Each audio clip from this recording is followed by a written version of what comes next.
Peter felt excited. It was always a thrill to be on a mission, and tonight he was cycling along a fog-covered country road en route to meet Ned Morgan, the owner of Willow Cottage. He imagined that this is what it must have been like in the flying columns that used to strike suddenly against the Black and Tans, then disappear into the countryside during the guerrilla warfare of the War of Independence. Guerrilla warfare was going to be the way of the future, now that the main cities had all been retaken by the army. Peter believed, however, that the rebels could make the countryside ungovernable. Then they could force the government to renegotiate the treaty with Britain and so still acquire a full republic. This morning he'd received a request from Mr. Mack to move another consignment of contraband from the cottage to the hiding place at the Botanical Gardens. It was fairly urgent, the schoolteacher had said, breaking his normal rule by calling Peter aside in Belvedere, as the government forces were frequently raiding the homes and farms of suspected rebel sympathisers. Peter had promised to do it tonight, and the timing had been good, with his mother caught up in her Friday night bridge and his father in Cork at a dental conference. His older brother and sister usually went into town on Friday nights, and so Peter had been able to slip out unnoticed. He cycled along Ballybogan Road now, the front light on his bicycle barely illuminating the foggy road ahead. When he'd left Glasnevin, the fog had been lighter, but here in the countryside it had grown thicker, and he had to cycle more slowly. He rounded a bend, and being familiar with the route, he realised he wasn't too far from Cardiff's Bridge. He continued on through the fog and saw faintly visible lights at the next bend of the road. He heard a soft rumble of engines turning over, then the sound ceased as first one engine and then another was turned off. Peter braked at once, immediately on the alert. Lorries travelling at this hour of the evening might very well be taking part in a raid. Peter dismounted, then proceeded quietly on foot, anxious to see what was going on. He felt his pulse beginning to race, and the thought occurred to him that if the lorries really were part of a raid, it was highly likely that Willow Cottage was the target. The smart course of action would be to slip away now to avoid a trap. But if the lorries really were full of soldiers about to launch a raid, did he not have a duty to try and warn his comrades? He stood there a moment, uncertain what to do, then made up his mind. He'd find out if the lorries were military vehicles before deciding anything. He switched off his lights and walked gingerly ahead, wheeling the bicycle. He was glad now of the ever-thickening fog and the lack of other traffic on the road at this hour of the evening. Drawing nearer, he felt his heart sink. Both vehicles were army trucks. He could faintly make out the outline of a man standing at the cab of the nearest vehicle, then heard his voice. "It's not marked on the map," said the soldier, "but there's supposed to be a turn before the bridge." That settled it, thought Peter. The army was preparing to raid the cottage. He stepped back into the fog for fear that the soldier might look up from the map and see him. He knew he had had a near miss, and that he should get out of here fast.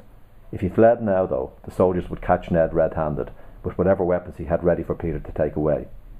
Could he get to the cottage first and warn him? He definitely couldn't risk trying to cycle past the army lorries, but supposing he ran unseen across the fields? It might be possible to get there ahead of the troops. It was a big risk, and there was no telling what would happen if it backfired and he was captured. Or worse, he could be shot during the raid. Things like that happened all the time. The thought of being shot really frightened him, but he hated the idea of slinking off home and leaving Ned to be captured.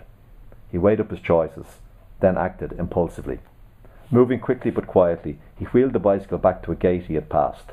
On the other side of the gate were fields that led down to the river, and without hesitating any further, he hoisted the bicycle up in the air and lowered it down on the other side of the gate.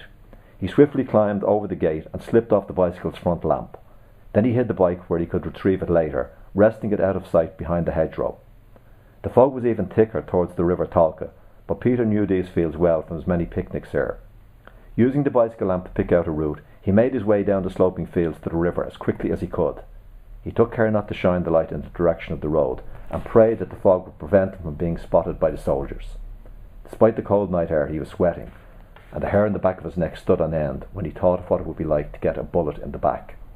No shots were fired, however, and to his relief, he reached the track that ran alongside the river. Picking up his pace, he ran through the swirling fog.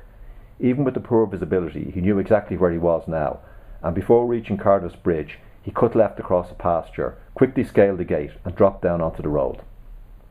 He ran up the lane leading to Willow Cottage, hit the latch on the front door, and burst into the living room. "God Almighty!" cried Ned, as he spun round from where he was sitting at the table. The older man had been drinking tea from an enamel mug, and some of the tea had splashed onto his shirt from the shock of Peter's sudden appearance. There wasn't time for apologies or explanations, however, and Peter spoke rapidly. "You're going to be raided." "How do you know? They're just up the road, the army," cried Peter, cutting him short. Just then, the sound of revving engines could be heard. "That's them," said Peter. "Have you got the stuff for me?"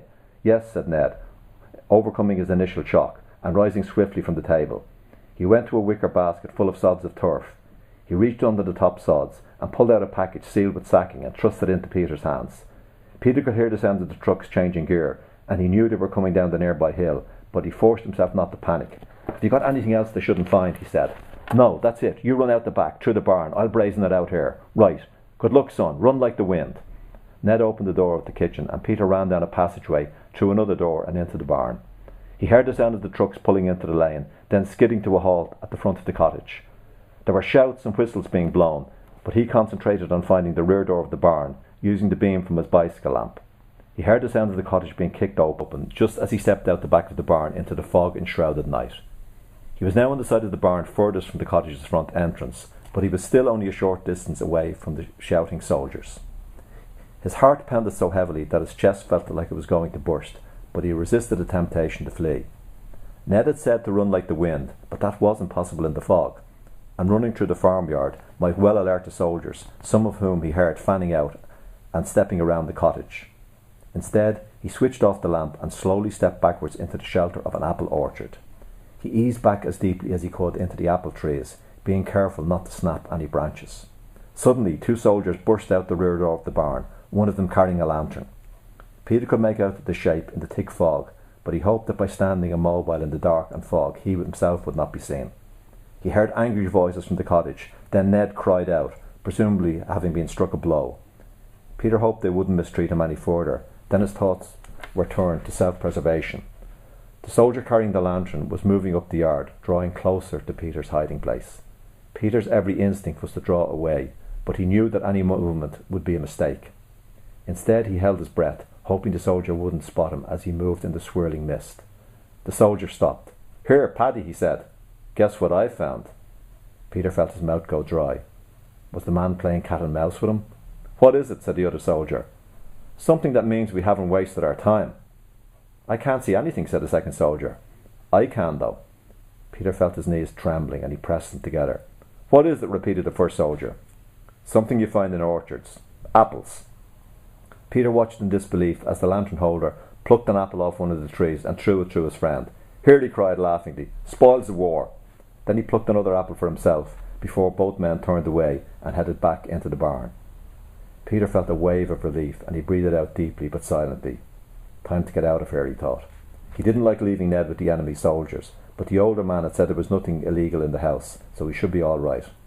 The soldiers would probably turn the cottage upside down searching for contraband, which meant that they would be there for quite a while. All he had to do now was retreat deeper into the fog and make his way through the fields parallel to the road. Once he was well away from the cottage, he would regain the road and run back to where he had hidden his bicycle.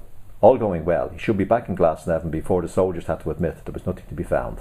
He breathed out deeply again, his relief giving way to exhilaration. Then he grasped the precious parcel for which he'd come and disappeared deeper into the trees.